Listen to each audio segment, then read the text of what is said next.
When I was young, my dad told me never to work for a big corporation, and when you do, you're basically a line item that answers to a line item a little bit higher on the P&L statement. And I took that to heart, and so I sort of saw the lack of freedom in what he did. He was always answering to somebody else, and I observed that growing up. So, I didn't know what I wanted to do when I was in college. I was a finance major and a marketing major, and it took me probably till my senior year to realize that that was a mistake. That was not what I wanted to do. But I had this marketing professor at Loyola University in New Orleans, and he gave us a book list, and on that book list were about 30 books, and two of them were Ayn Rand's two big books, Atlas Shrugged and The Fountainhead. And people give me a lot of crap about those books because they're very extreme. Ayn Rand was very eccentric, I guess would be the best way to put it.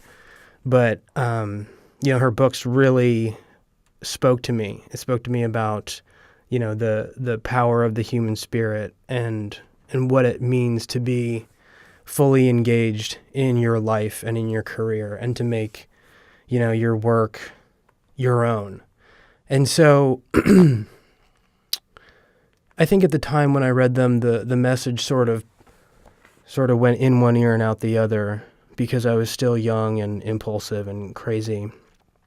But I eventually graduated from school in 2008 during the worst recession in like 70 years. So job market wasn't looking really good. But what I did do is I went and got like 2 part-time jobs. And one was with a printing company, which in South Fort Myers, it was Gulf Coast Printing at the time, but I became partners with the ex-owner of that company, Jonah Moore, and he taught me the business. He taught me all about printing and design and, selling. Right at the time I was selling for him, but through my office would come all this graphic design, and I was amazed at, how you could take a program like Photoshop or InDesign and create something like industrial, but also very beautiful. And so I sort of got into design. My other job was in communications for a church. And I got a lot of freedom in that job to do what I wanted. But I only worked for that printing company for a year, but I think that planted the seed that this is sort of the direction I wanted to take. So maybe like industrial art, I guess you'd call it, and design. And so as part of the job with the church, I had to do like publication layout, I had to do photography, I had to write. And so I had to do all this sort of creative work.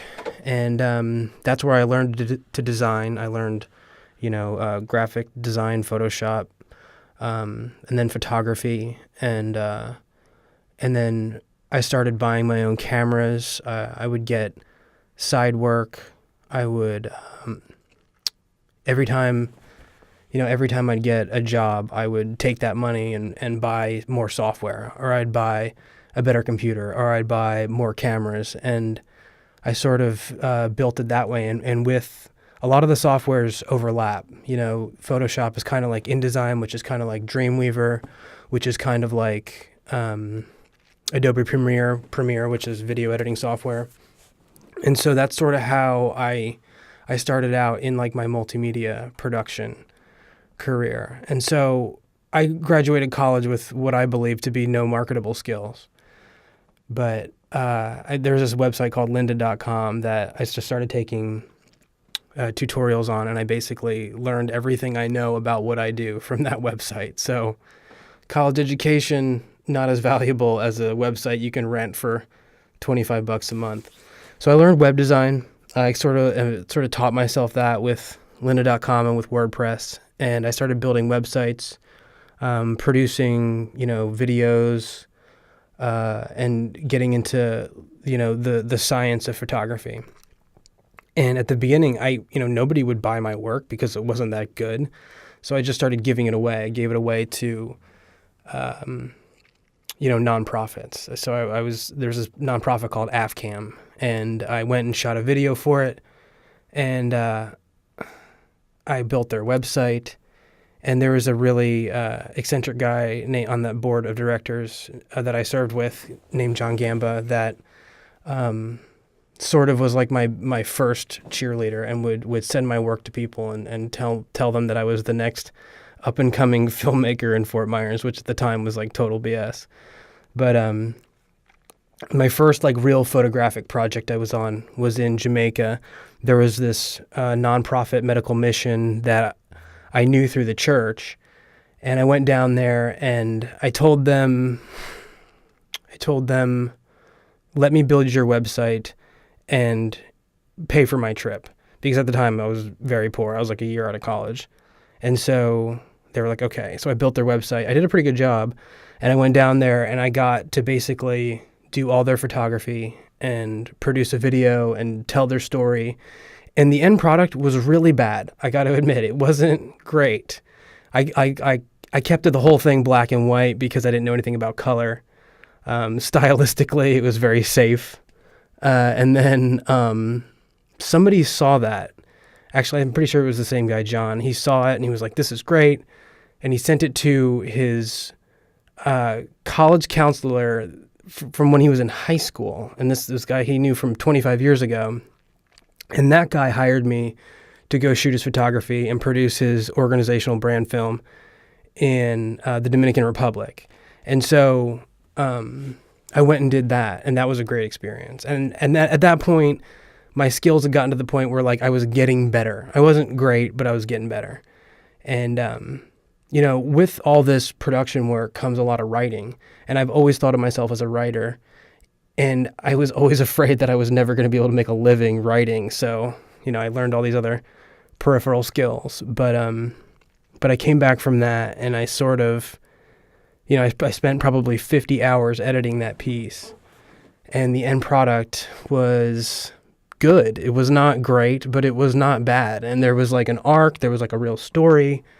And, people liked it. Like I had more positive feedback than negative. And so that gave me hope.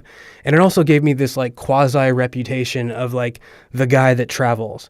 And so over the next couple years, I got work in Panama. I was actually hired as the director of photography on a film in Panama, which I went to twice, like the country, not the city, although the capital of that country is Panama City.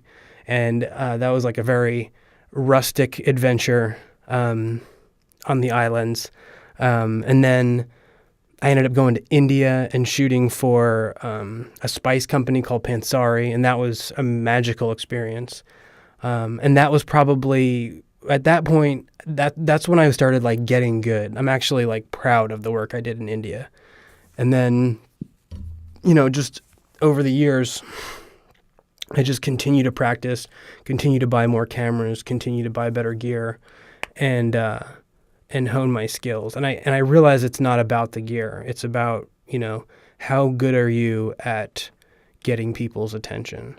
And so just recently I went back to the Dominican and shot another brand film, I guess you'd call it, for Somos Amigos, that same organization. And I think I'm actually at the point now where like I finished something and I'm actually happy with it. So in about 7 minutes, that's probably the arc of the last 5 years of my career. And as of 2 weeks ago, I quit that full-time job and I am fully on my own. So I'm just going to see where it takes me.